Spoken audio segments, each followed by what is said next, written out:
"Show some gratitude," he snapped, his voice carrying across the all-hands meeting like a whip. The room went quiet. Dozens of faces turned toward me, waiting to see if I'd fold. I didn't. Instead, I clicked the remote and projected the retention chart onto the screen. Two trend lines lit up in bold colors, one plunging downward, labeled "Before Me," the other a sharp climb upward, labeled "After Me." His jaw tightened. The CEO pressed his palms together, staring at the screen. Then, slowly, he dropped his face into his hands. I first met him on my second week at the company. He was the head of growth. Slick hair, expensive watch, the kind of smile that convinced you he'd been right about everything his entire life. He shook my hand too tightly, looked me up and down like he was measuring whether I'd be useful.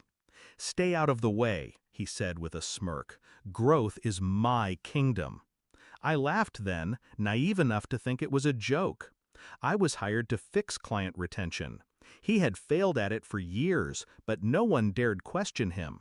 Numbers don't lie, but he had a gift for burying them under jargon and bluster. I didn't come here to dethrone anyone, I came to work. At first, I tried to collaborate. I'd share insights, build models, suggest strategies. He'd nod, then walk into meetings and present them as his own.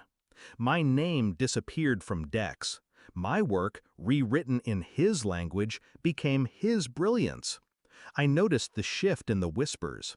Executives praising him for the sudden improvements. Colleagues congratulating him in hallways. Meanwhile, I was left with the late nights, the hard problems, the invisible labor.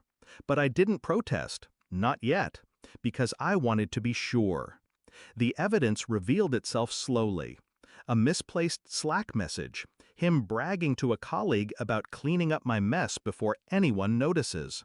A forwarded email, stripped of my name but still containing my phrasing word for word.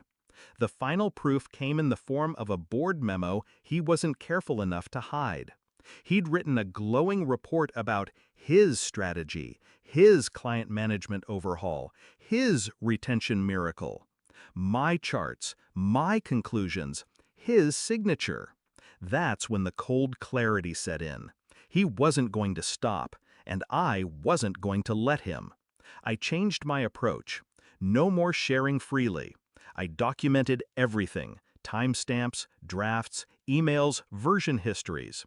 I built a trail so clean no one could deny it. And then I set the trap.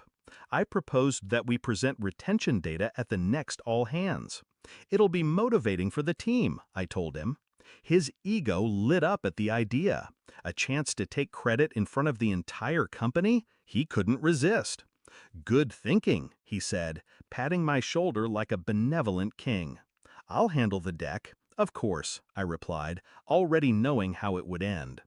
The day of the meeting he stood at the podium, chest puffed, voice booming as he lectured about turning the ship around. He spoke like a man convinced of his invincibility.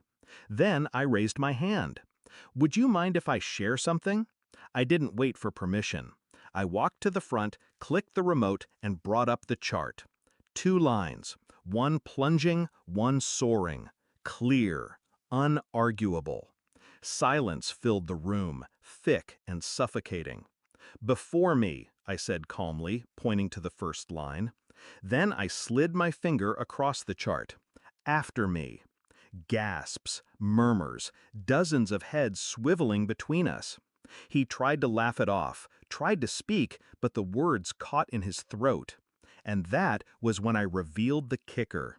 Time-stamped data exports, emails with my drafts, version histories tied to my account. I had woven them into the slides, invisible until I pressed the final key.